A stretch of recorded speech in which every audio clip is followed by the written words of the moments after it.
Pemimpin tertinggi Iran Mojtaba Khamenei memerintahkan pasukannya untuk tetap menutup Selat Hormuz. Pernyataan itu disampaikan Mojtaba lewat siaran televisi.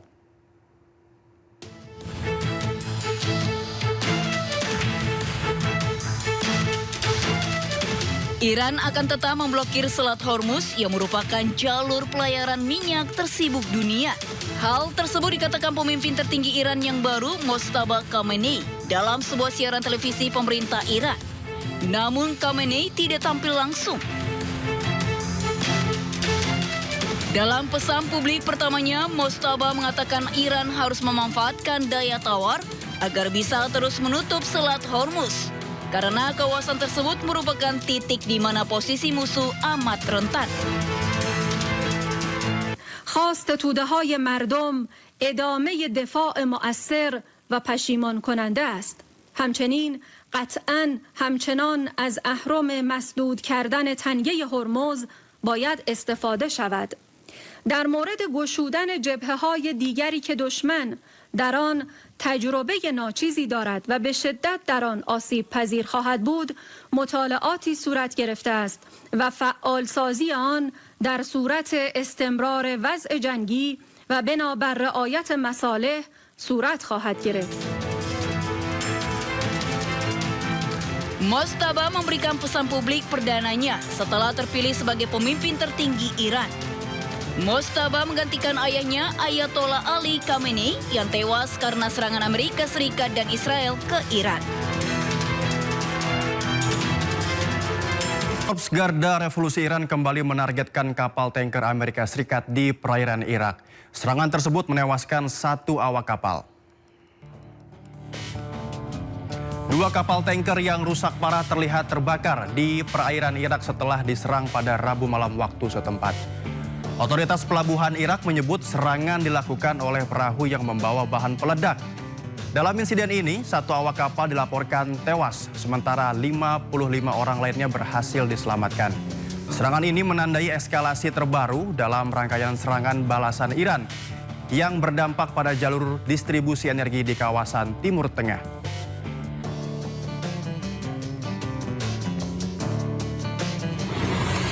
Tidak hanya kapal tanker milik Amerika Serikat yang diserang militer Iran, sebuah kapal kargo milik Thailand yang melintas Selat Hormuz juga diserang oleh militer Iran. Sebanyak 3 awak kapal terombang-ambing di Selat Persia di atas perahu penyelamatan menunggu pertolongan.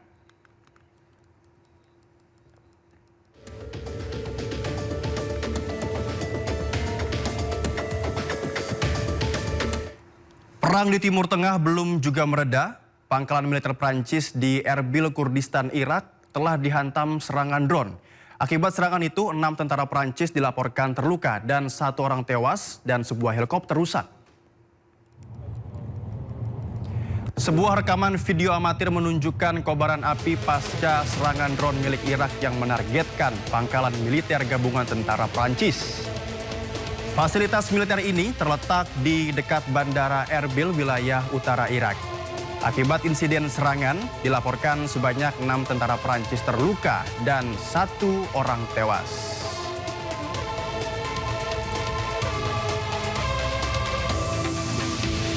Serangan udara Israel menghantam sebuah gedung di Beirut, Lebanon yang berdekatan dengan kompleks pemerintahan. Hingga Jumat, serangan Israel telah membunuh lebih dari 600 warga Lebanon, termasuk puluhan anak-anak.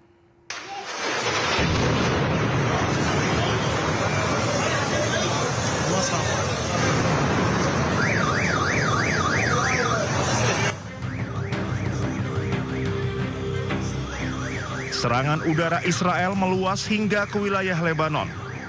Militer Israel menghantam sebuah gedung di Zukak Al-Balad, kawasan pusat kota Beirut, Lebanon yang berdekatan dengan kompleks pemerintahan.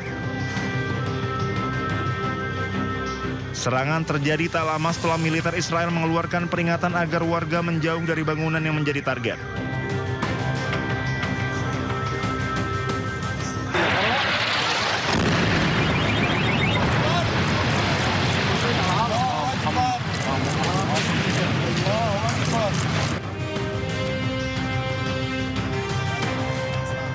Militer Israel menyebut target serangan berada di dekat fasilitas yang terkait dengan kelompok Hizbullah. Eskalasi ini menandai peningkatan operasi militer Israel terhadap kelompok Hizbullah yang didukung Iran.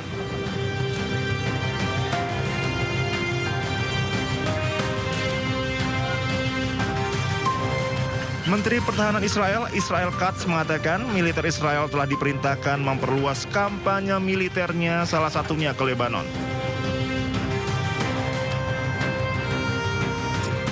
Kementerian Kesehatan Lebanon mencatat total 687 orang telah tewas, termasuk 98 anak-anak dalam serangan Israel ke Lebanon sejak 2 Maret 2026. Jumlah total korban luka mencapai 1.774 orang, termasuk diantaranya 304 anak-anak, 328 perempuan, dan 45 para medis.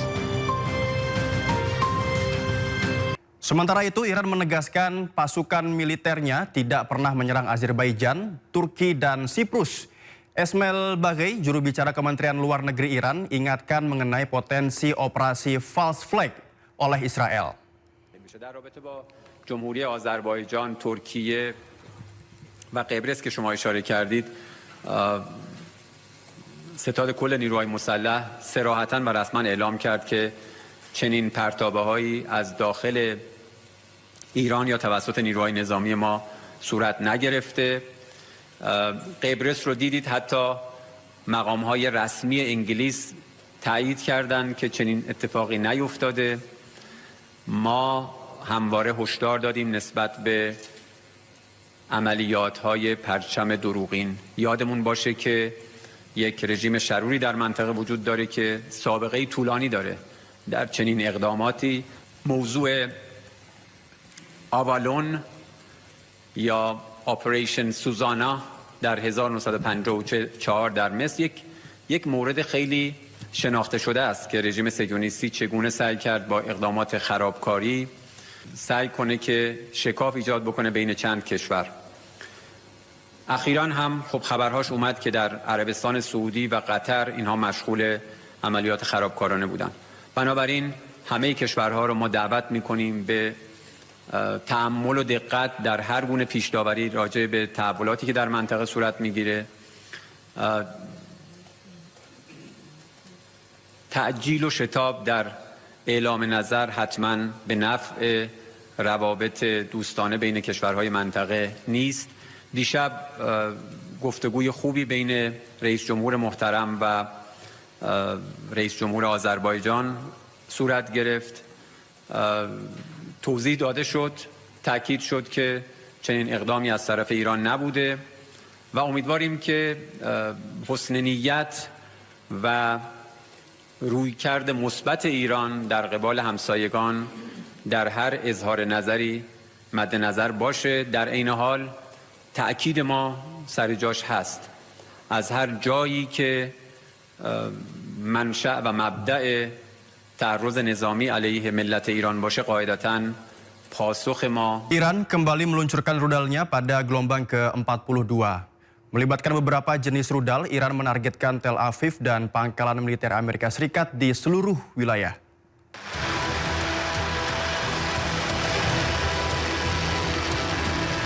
Korps Garda Revolusi Islam atau IRGC merilis rekaman yang menunjukkan apa yang mereka sebut dengan gelombang ke-42 peluncuran rudal balistik. Dengan meneriakan takbir, serangan yang merupakan bagian dari operasi True Promise War ini melibatkan beberapa jenis rudal, termasuk rudal Emad, rudal Qadar, rudal Kibar Sekan, dan rudal Fatah. IRGC mengumumkan bahwa rudal yang diluncurkan di tengah gelombang serangan baru tersebut menargetkan Tel Aviv serta pangkalan militer Amerika Serikat di seluruh wilayah. Dilakukan dengan slogan Labaik Ya Khamenei, serangan itu memperingati apa yang mereka sebut sebagai para martir perang Ramadan. Sementara itu, media Israel melaporkan bahwa ledakan besar terdengar di wilayah Tel Aviv Raya setelah sirine serangan udara berbunyi. Tentara Iran telah melancarkan serangkaian serangan ratusan rudal yang menargetkan sejumlah fasilitas militer dan keamanan strategis milik Israel. Salah satu sasaran utama yakni markas besar Shin Bet, lembaga keamanan internal Israel. Militer Iran menyatakan beberapa drone telah diarahkan ke berbagai titik penting. Salah satunya markas besar Shin Bet yang dikenal sebagai pusat operasional utama bagi aparat keamanan domestik Israel yang bertugas mengordinasikan sebagai kegiatan intelijen dan keamanan internal. Markas Shin Bet memiliki peran penting dalam melindungi pejabat tinggi negara serta menjaga keamanan infrastruktur vital di wilayah Israel. Serangan ratusan rudal terhadap markas lembaga tersebut sebagai bagian dari operasi militer yang sedang berlangsung di tengah meningkatnya ketegangan antara Iran dan Israel.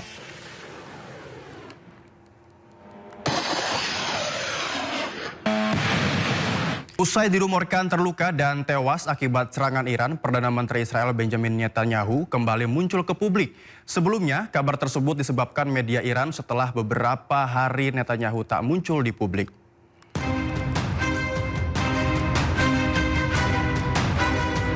Perdana Menteri Israel Benjamin Netanyahu kembali muncul ke publik usai dikabarkan terluka dan tewas akibat serangan Iran. Sebelumnya, rumor tersebut disebarkan media Iran setelah beberapa hari Netanyahu tak muncul di publik.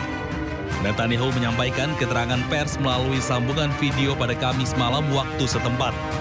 Kemunculan Netanyahu juga terjadi hampir bersamaan dengan pernyataan Perdana Pemimpin tertinggi Iran yang baru, Mojtaba Khamenei, di Teheran. Dalam pernyataannya, Netanyahu menyebut pemimpin tertinggi baru Iran, Mojtaba Khamenei, sebagai boneka Korps Garda Revolusi Islam Iran, IRGC, dan tidak bisa tampil di publik. אנחנו קודשים את משטר הטרור באיראן. אנחנו פוגעים וקודשים את עושה דברו, החיזבאללה בלבנון. בשילוב זרועות חסר תקדים בין ישראל וארצות הברית, השגנו הישגים עצומים. הישגים שמשנים את מאזן הכוחות במזרח התיכון וגם מעבר לו.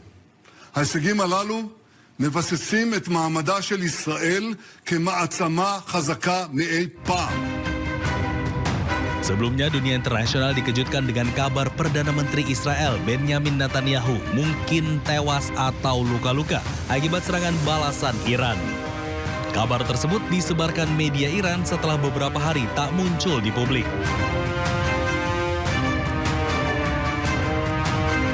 Eskalasi konflik di Timur Tengah semakin mencekam memasuki hari ke-14. Serangan udara gabungan Amerika Serikat dan Israel terus menghujani ibu kota Iran. Sementara Iran meluncurkan gelombang serangan ke-42 yang secara khusus menargetkan wilayah Israel.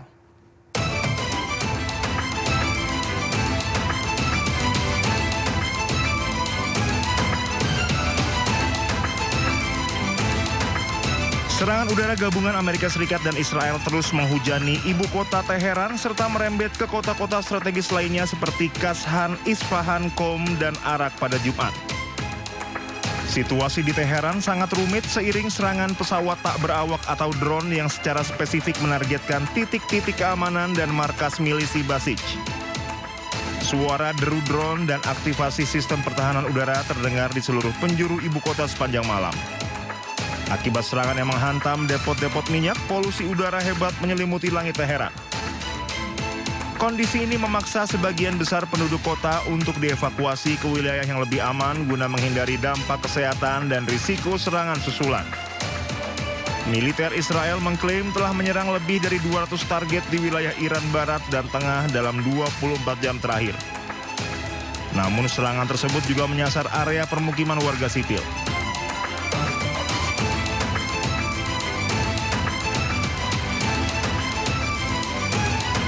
Menanggapi gempuran tanpa henti tersebut, Korps Garda Revolusi Iran mengeluarkan pernyataan resmi mengenai serangan balasan mereka.